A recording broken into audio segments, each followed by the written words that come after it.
대전에선 개인 의원을 연결고리로 한 코로나19 확진자가 계속 이어지고 있습니다. 지금까지 의원 직원, 또 직원의 가족, 환자까지 모두 10명이 확진 판정을 받았습니다. 취재 기자를 연결합니다. 정재훈 기자, 오늘도 해당 의원과 관련된 확진자가 또 나왔습니까? 네, 밤사이 대전에서 60대 여성과 50대 남성 2명의 추가 확진자가 발생했습니다.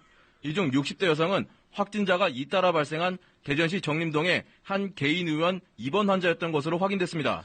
해당 여성은 앞서 확인된 정림동 의원 간호조무사와 접촉한 것으로 알려졌습니다. 또 다른 확진자인 50대 남성은 자가격리 중 확진 판정을 받았으며 지난달 27일 확진된 남성과 접촉한 것으로 알려졌습니다.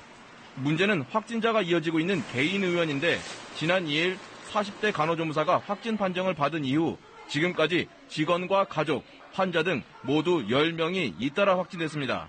이 확진자 중에는 그제 직원 자녀인 6살 유치원생도 포함됐는데 대전에서 유치원생이 확진된 건 이번이 처음입니다.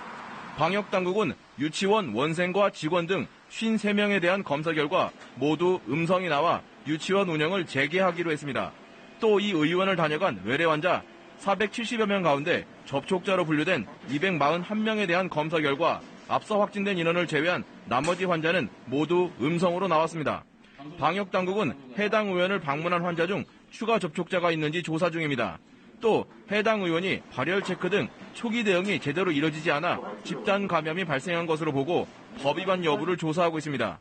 이런 가운데 어제 대전에서는 코로나19 확진 판정을 받고 충남대 병원에서 격리 치료를 받던 70대 여성이 확진 3일 만에 숨졌습니다.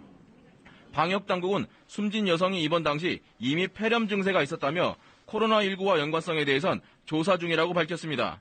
지금까지 대전시장에서 KBS 뉴스 정재훈입니다.